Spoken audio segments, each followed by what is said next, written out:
Hi, this is Burns Hargis for another edition of Inside OSU, and today we're at Stillwater Airport at our OSU hangar, and standing with me is Terry Hunt, who's the program manager of our Aviation and Space program. Yes, sir. And Austin Gocher, who's a master's student here and can give us some further insight. Terry, we're standing next to a flight simulator here, and there's lots of airplanes out here that have OSU's logo on it. That's right. Tell us about our program. Well, you know, we have a large aviation program. It's a comprehensive program. There are both graduate and undergraduate levels. At the undergraduate level, there's actually 5 degree options. There's aviation management, there's a degree in logistics and security, and one in technical services management, and the one that I'm responsible for, which is the professional pilot degree option. So in the first ones you mentioned, are those mainly for people going to work for airports, for example? Can be. Certainly management would prepare people for leadership roles across the aviation industry. So airlines, you could work for? Manufacturers, federal entities, that sort of thing. Logistics, there are a lot of military applications as well as industrial. And security, which is a hot topic, a big, important topic these days. This program's been around a long time, hasn't it? It has. OSU's been flying since 1948, and out of the Flying Aggies and that early history came the program that we enjoy today. I see. How many students do we have in this program? Within the professional pilot program, we serve about 130 students on our flight schedule, and there are many more of those who are embedded within the undergraduate program in those other areas that we mentioned. And again, there's a master's program and a doctoral program as well. And how would that rank among universities? Within the Big 12, I believe there are 3 aviation programs, and I think physically we are second largest within the Big 12, below K-State Salina, but certainly not second in quality. There you go. I like to hear that. And I'm sure you do too, Austin. Yes, sir, absolutely. So you're a master's student. What are you getting your master's in? In aviation management. And what are your career plans? Well, I've always had a passion for aviation. I love to fly. And so I looked around at different schools and selected OSU.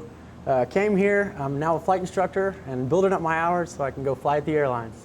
So that's your goal, is to be a commercial airline pilot? Yes, sir. And do you feel like you've really advanced in your knowledge of aviation? Absolutely, absolutely. When I came here, didn't have any flight hours, and within 2 years, I'm now a flight instructor. Wow. So. Besides the core courses that you have to take in the beginning, give us an example of some of the courses that you've taken and that you really enjoy? Well, we have, our program focuses on everything from economics to finance to the basic principles of flight. So, it's a pretty broad program. So this is not where you would be an air traffic controller, for example? No. That's not really what our focus is. We focus more towards the management and towards the flying aspect. I see. Speaking of the flying aspect, we're standing here in front of our simulator, and I understand you're going to give me a test flight in the simulator. Absolutely, we're going to let you fly. Well, that's fantastic. This could be ugly, but we'll try. Sure. Actually, my wife came out, and you all showed her the whole thing, and I understand she didn't crash, at least. She did a good job. I think she missed the runway once. We'll see how I do. So you can just ease that throttle full forward. Okay. Oh, so I'm moving, all right. We're moving, and then takes a little bit of foot pressure to keep us centered. There we go. Okay, yeah. And our airspeed how fast do I want to go? We'll go to about 55 knots to 60, and then we'll rotate, which means we'll put a little back pressure on the yoke right about there. And we're flying right Get on up here, okay. And then we're going to be looking for about 75 or 80 knots. Okay. So pitch down a little bit for some airspeed. So I go down. There we go. All right. Yeah, and you've got that's funny, I can really feel the pedals. Right, and the whole unit is moving, and it uses its deck angle to simulate some G-forces, so it's really a neat piece of technology. Okay, now, whoa, what am I doing? We'll turn off to the left. Oh, am I doing that on purpose, huh? Yeah, I hope so. Oh, good, okay. And so we're heading out here towards Stillwater. Yeah, I'm so far so good. So far so good, yes sir. You got that water balloon I said we were going to drop on that, on my vice president? There you go, we've got it in the back, sir. Okay, here we go.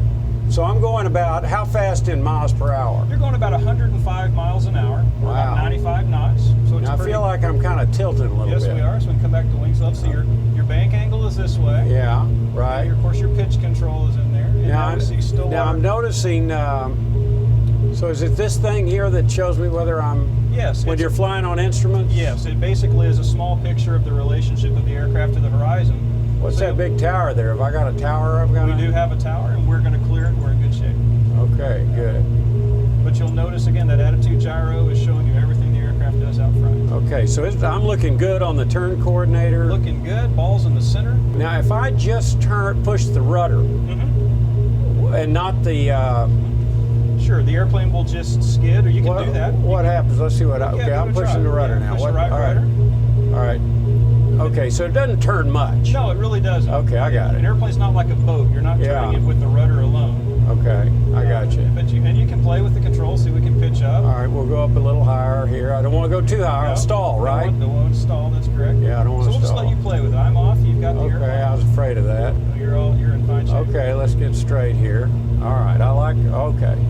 You know, it's important to know which one of these dials are, so when you're looking, Sure. because you don't really have to watch out there at all, do you? Well, you know, certainly as visual pilots, we use the horizon for our primary information source. But this is what that thing is right there. Exactly. This huh? allows us to fly without visual references, which is really the stock and trade of that commercial pilot, to be able to fly in low visibility conditions and marginal weather conditions. How much speed can you pick up if you start pointing the nose down? Well, it'll accelerate pretty fast. You can try it if you like. You can just pitch over, and you'll notice that the ground gets bigger, and the airspeed starts to increase.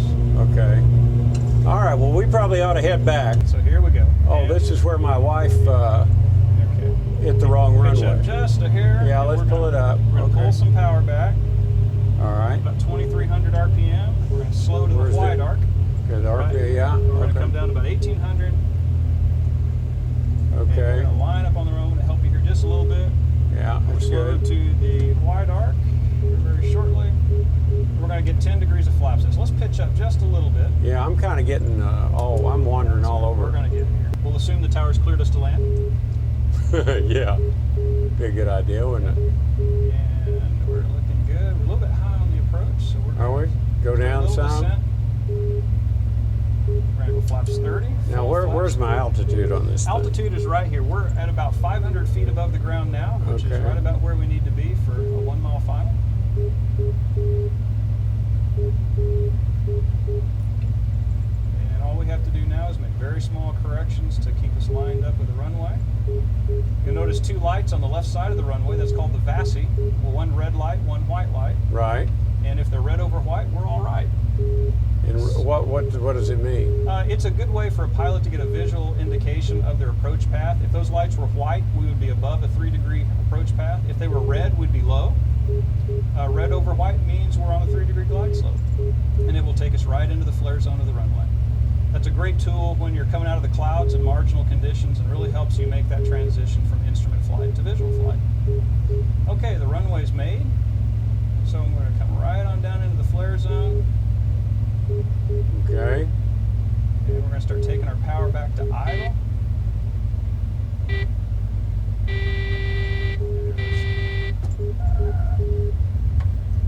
There we go, and it's going to bounce. We're down, check our brakes, All right. and all we have to do is keep it straight, and we'll let it roll to a stop. Well, I'll be darned, Terry. We landed.